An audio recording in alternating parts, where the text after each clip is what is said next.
یو خبر ارته کړم 2003 د 4 واقعه ده امریکا راغلی و افغانستان خبرې راغونډوم امریکا راغلی و او دلته چې کوم ناس خلکو دهریان او نور داسې خلک زه یو مجلس کې ناست وم او ما یو چا نه پوښتنه وکړه ما ډېر نږدې کس و یو مجلس کې بحث شروع زما عمر هم ډېر کم په دې ځای کې وی چې امریکا چې دا دنیا له رزق ورکوي یې جمله یې وویله چې دنیا له رزق څوک ورکوي امریکا یې ورکوي او دوی پسې راشوري شو او هغه صفتونه د امریکې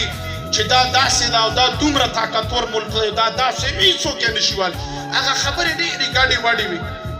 ما ډېر په سختۍ باندې راضي کړ چې لږ سیم مبارک سره کښېنم ما سیم مبارک سره وعده کېښوده په حیاتاباد کې ما چې سبا زه یو سړی راولم او وړاندګړی کې ویچ بچی راوست ما ورته راوست سیم مبارک سره مه کښېنه او ما چې قربان دا پلانکی دی او لږه دعا مو ورته وکړه او تاسو ملاقات له ما راوستلی دی هغه خبره مې د کس په مخ کې نه ښکاره کوله نه هغه کس ته دا پته وه چې زه څه له راوستلی چونکې زما خپلو زه په خفه کېدم سي مبارک ورته دوه درې خبرې وکړي چې د دې مجلس خبرې نه چې زه یې وکړم خو په اخر کې ورته وایي چې وراره مونځ کړئ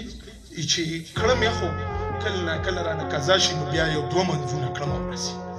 یا 3 کړم او څه به یې خو مسره لیکړی نه تر اوسه ښکاره خبرې ورسره کړې ورسره لګیا و سي مبارک ورته وایي چې ښه بچیه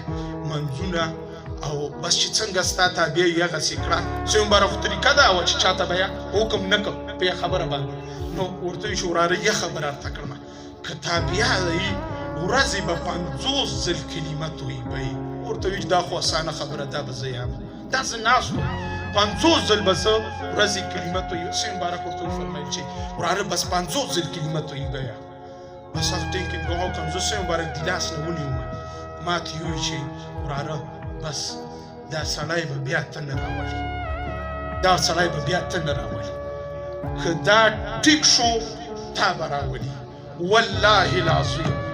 چې هفته تېره شوه او همغه بله ورځ راله چې دا سړی ما پسې راغی چې کور نه یې راونیومه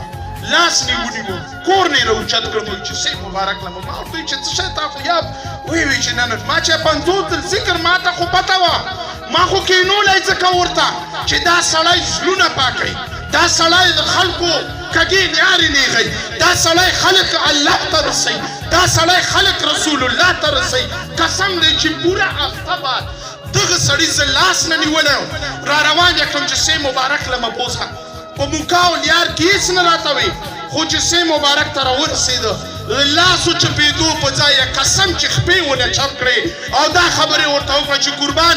تا نه چې تللی یم څه شی راباندې شوی 5 ټیمه مونځ به م نه دی پرېښی 50 ځل د کلمه راته ویلې ده قربان که ما نه څه غلطۍ شوي معافي غواړم هغه سړي زه قسم کړی شم